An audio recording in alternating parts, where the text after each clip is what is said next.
આ ઓરિજિનલ ભઠ્ઠામાં જ્યારે બાટી શેકવામાં આવે છે ત્યારે એની ખાવાની મજા જ અલગ હોય છે અને એની મીઠાશ પણ અલગ જ હોય છે.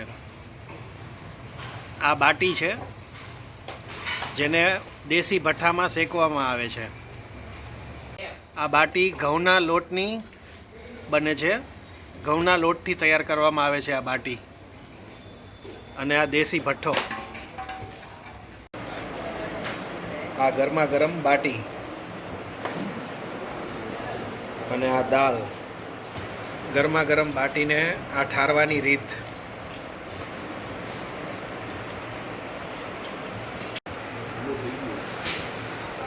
આ ઓરિજિનલ દાળ.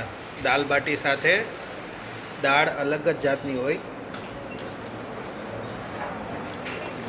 આ દાળ છે.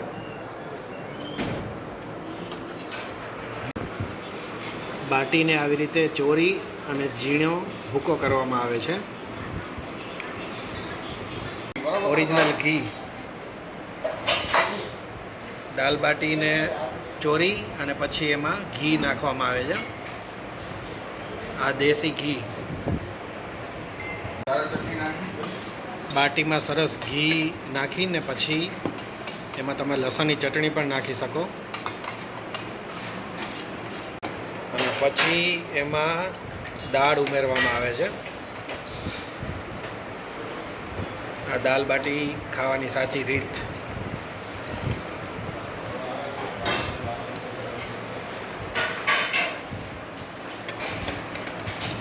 દાલ બાટી સાથે છાશ. બાટીને ચોરી પછી એમાં ઘી નાખી ને પછી એમાં દાળ નાખવામાં આવે. પછી એને સરસ ચોરી અને પછી ખાવાની જે મજા આવે એ અલગ જ હોય છે. શિયાળાની સિઝનમાં દાલ બાટી ખાવાની મજા જ અલગ હોય છે.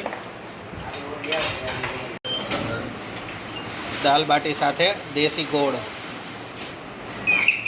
ડુંગળી અને લીંબુ સાથે માણો દાલ બાટીની મજા.